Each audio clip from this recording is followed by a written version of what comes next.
साथियों नमस्कार।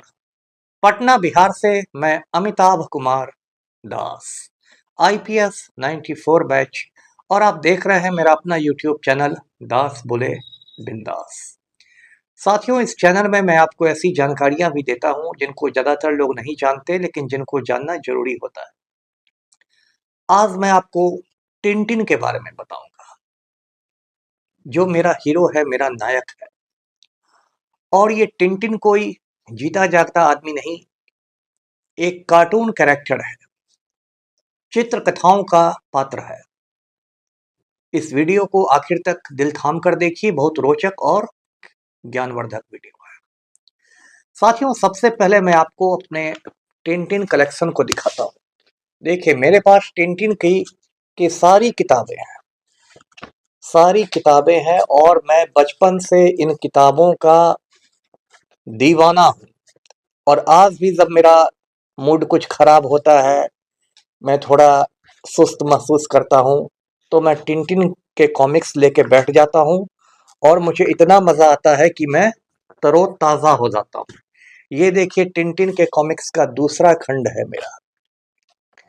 इसमें भी टिनटिन के कारनामे हैं, टिनटिन के तमाम किताबें इसमें भी हैं। मेरे पास टिनटिन के सारे एडवेंचर्स हैं। अब आपको जानकर उत्सुकता होगी कि भाई ये टिनटिन था कौन। तो ये कहानी शुरू से शुरू करता हूँ। साथियों, यूरोप में एक बहुत खूबसूरत और एक बहुत छोटा सा देश है, बेल्जियम। ये जो बेल्जियम देश है, यहीं पर एक कार्टूनिस्ट हुआ करते थे, उनका नाम था जॉर्जेज रेमी। लेकिन वो जो कार्टून बनाते थे तो उसमें वो अपना नाम हर्ज लिखते थे। तो 1930 के दशक की बात है, मतलब आज से लगभग 100 बरस पहले की बात है। हर्ज ने बेल्जियम के एक अखबार में टिनटिन का कॉमिक्स बनाना शुरू किया। और ये जो कॉमिक्स वो बनाते थे, यानी चित्रकथा जो बनाते थे, ये मूल रूप से फ्रेंच भाषा में बनाते थे। लेकिन जब उन्होंने टिनटिन के कॉमिक्स बनाए तो पूरी दुनिया में धूम मच गई। ऐसी वैसी धूम नहीं मची, पूरी दुनिया टिनटिन की दीवानी हो गई। और उसके बाद ये जो फ्रेंच भाषा में जो कार्टून बनाए गए थे, चित्रकथाएं थी, उनका दुनिया की लगभग सारी भाषाओं में, सारी बड़ी भाषाओं में अनुवाद हुआ। और टिनटिन की जो किताबें हैं, अब तक करोड़ों प्रतियां बिक चुकी है। अब आप जानेंगे कि क्या बात थी इन किताबों में। तो इन किताबों का जो नायक होता है टिनटिन, जो इसका हीरो है, वो एक कम उम्र का लड़का है, एक रिपोर्टर है वो, और बहुत बहादुर है। और अक्सर उसका पाला पड़ जाता है गलत लोगों से, कभी जाली नोट छापने वालों से, कभी तस्करों से पाला पड़ जाता है, कभी आतंकवादियों से लड़ बैठता है, कभी जालसाजों से। लेकिन अपनी सूझबूझ से और अपनी बहादुरी से हमेशा टिनटिन की जीत होती है, और वो दुश्मनों को पानी पिला देता है। टिनटिन का एक पालतू सफेद रंग का कुत्ता है जिसका नाम है स्नोई। अब ये कुत्ता बहुत वफादार प्राणी रहता है, आप जानते हैं।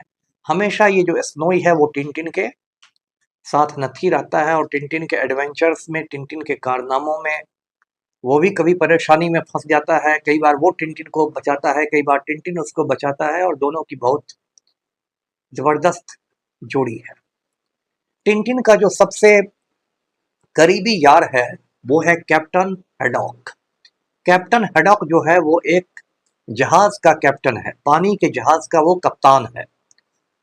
वो दाढ़ी मूछ रखता है और बहुत बड़ा पियक्कड़ है, मतलब हमेशा वो दारू पीकर टल्ली रहता है। लेकिन बहुत साफ दिल वाला आदमी है कैप्टन हैडॉक, उसका दिल बिल्कुल शीशे की तरह साफ है। और टिनटिन का वो सबसे अच्छा दोस्त है, और हमेशा टिनटिन की मदद करता है। कई बार वो अपनी मूर्खता की वजह से, दारू पीने की वजह से मुश्किलों में भी पड़ता है, लेकिन अंत में कैप्टन हैडॉक की और टिनटिन की जीत होती है।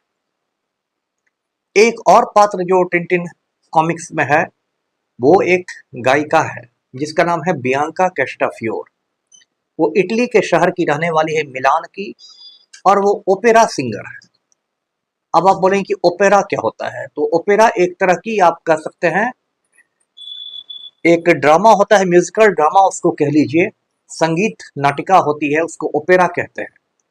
और ये जो बियांका कैस्टाफियोर है ये बहुत जोर जोर से गाती है, चिल्ला चिल्ला कर बेसुरी आवाज में गाती है, और इतनी जोर से गाती है कि जब वो गाने लगती है तो खिड़कियों के शीशे टूटने लगते हैं, और पाठकों को बड़ा मजा आता है बियांका कैस्टाफियोर को देखकर। एक और पात्र है टिनटिन की कहानियों में, उसका नाम है प्रोफेसर कैलकुलस। वो एक वैज्ञानिक है, साइंटिस्ट है, बहुत ऊंचा सुनता है और हमेशा अपनी दुनिया में खोया रहता है, और बड़ी बड़ी वो मतलब चीजें बनाता है, आविष्कार करता रहता है, अजीबोगरीब चीजों का वो आविष्कार करता है प्रोफेसर कैलकुलस। इसके अलावा और दो मजेदार पात्र इसमें हैं, दोनों जुड़वा भाई हैं और उनका नाम है टॉमसन और थॉम्पसन। ये दोनों जुड़वा भाई हैं, ये प्राइवेट जासूस है और इन लोगों ने जासूसी का प्रमाण पत्र लिया हुआ है, मतलब जासूसी का कोर्स किया हुआ है। लेकिन ये दोनों इतने बड़े मूर्ख हैं कि हमेशा किसी न किसी मुसीबत में पड़ जाते हैं और कुछ कर नहीं पाते हैं। तो यही छोटा मोटा टिनटिन का संसार है। अब आप बोलेंगे कि ऐसी क्या चीज है कि टिनटिन का जादू पूरी दुनिया के सर चढ़कर बोलता है। तो साथियों, 100 बरस पहले जब टिनटिन के कॉमिक्स लिखे गए थे, जब टिनटिन की चित्र कथाएं लिखी गई थी, उस वो जमाना बिल्कुल अलग था। वो जमाना अब लद चुका है। उस जमाने में ना टीवी था, ना कोई कंप्यूटर था, ना यूट्यूब था, ना गूगल था, ना विकिपीडिया था, कुछ भी नहीं था। लेकिन उस जमाने में भी टिनटिन के कॉमिक्स के जरिए लोग नई नई संस्कृतियों को देखते थे, नई नई जानकारियां लेते थे। जैसे एक बार टिनटिन एक कारनामे में चीन पहुंच जाता है, और चीन में उसका मुकाबला होता है उन लोगों से जो अफीम की तस्करी करते थे, अफीमची लोग थे। और एक अफीम का अड्डा है जिसका नाम है ब्लू लोटस। तो वो जो कॉमिक्स है उसको पढ़ने के बाद आपको चीन की संस्कृति के बारे में, चीन के लोगों के रहने सहने के बारे में, वहाँ के लोगों की पोशाक के बारे में बहुत कुछ जानकारियां मिलती है। एक कारनामे में टिनटिन भारत भी आता है, इंडिया भी आता है, और भारत में उसकी दोस्ती एक महाराजा के साथ हो जाती है, और टिनटिन और उसका जो पालतू कुत्ता है स्नोई, दोनों उस महाराजा के मेहमान बन के रहते हैं। उसमें टिनटिन का मुकाबला एक दुष्ट फकीर से भी होता है, जो एक फकीर है, साधु है, लेकिन बदमाशी करता रहता है।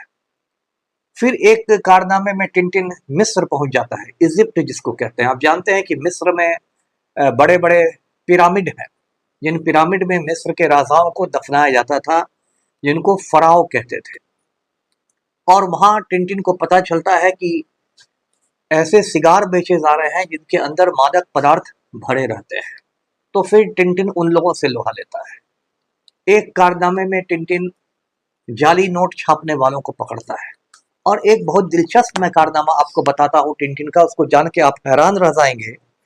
वो है कि टिनटिन चांद पर चला गया अपने दोस्तों के साथ। अब ये देखिए, ये टिनटिन का कॉमिक्स है डेस्टिनेशन मून, यानी कि चांद की मंजिल। ये जो कॉमिक्स है इसमें टिनटिन अपने दोस्तों के साथ, स्नोई के साथ, कैप्टन हेडॉक के साथ, सबके साथ चांद पर चला जाता है। अब आप बोलेंगे कि इसमें बड़ी बात क्या है। तो इसमें बड़ी बात यह है कि मानव असल में चांद में पड़ गया 1969 में। 1969 में आप जानते हैं अमेरिकी अंतरिक्ष यात्री था नील आर्मस्ट्रॉन्ग। वो पहला आदमी दुनिया का बना चांद पर कदम रखने वाला। लेकिन उसके 30-40 साल पहले ये टिनटिन का कारनामा आ गया था कि टिनटिन और उसके साथी रॉकेट से जाते हैं चांद पर। और उसमें जो कार्टूनिस्ट हर्ज था उसने रॉकेट बनाए थे, रॉकेट का नक्शा बनाया था, और उस जमाने में बताया था कि किस तरह टिनटिन और उसके साथी रॉकेट से चांद पर पहुंच जाते हैं, जब दुनिया में कोई सोच नहीं सकता था कि चांद पर भी जाया जा सकता है। इससे आप समझ सकते हैं कि जो हर्ज था, जो कार्टूनिस्ट था, वो कितना बड़ा वो जीनियस था। साथियों, टिनटिन को लेके कुछ विवाद भी हुए, जैसा हमेशा होता है। विवाद इसलिए हुआ क्योंकि एक बार हर्ज ने एक उसका कारनामा लिखा टिनटिन इन कॉन्गो। कॉन्गो एक अफ्रीकी देश है, वहां टिनटिन जाता है। लेकिन विवाद ये हो गया कि हर्ज जिस देश का रहने वाला था, बेल्जियम का, कॉन्गो उसी बेल्जियम का गुलाम हुआ करता था। और कॉन्गो में बेल्जियम के लोग बहुत जुल्म ढाते थे, बहुत अत्याचार करते थे। तो टिनटिन इन कॉन्गो की इसलिए बहुत आलोचना हुई, बहुत निंदा हुई, क्योंकि उसमें कहा गया कि हर्ज ने कॉन्गो के लोगों को मूर्ख दिखाया है और बेल्जियम के लोगों को, गोरे लोगों को उनसे बहुत बेहतर दिखाया है। और उसके बाद ये विवाद इतना बढ़ा कि टिनटिन इन कॉन्गो जो है उस पर यूरोप के कई देशों में प्रतिबंध है, बैन है। संयोग से भारतवर्ष में ये प्रतिबंध नहीं है, इसलिए मैंने पटना की एक दुकान से वो भी खरीद लिया, टिनटिन इन कॉन्गो भी खरीद लिया और वो भी मेरे कलेक्शन में है। साथियों, मैं आपको बताऊं कि हॉलीवुड के एक बहुत बड़े निर्देशक हैं स्टीवन स्पीलबर्ग। उनकी गिनती हॉलीवुड के टॉप फिल्म डायरेक्टर्स में की जाती है।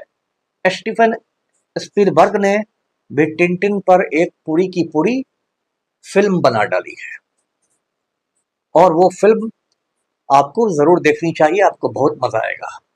टिनटिन से एक और बात याद आती है कि मेरे तो सारे भाई बहन जो है वो अमेरिका में बस गए हैं। मेरा एक बहुत प्यारा भतीजा है आरजू, मुझे वो चाचू कहता है और मैं भी उसको बहुत प्यार करता हूँ। तो कुछ साल पहले मैंने आरजू को कहा था टिनटिन के कॉमिक्स पढ़ने के लिए, और टिनटिन के कॉमिक्स पढ़ने के बाद वो भी टिनटिन का दीवाना हो गया है।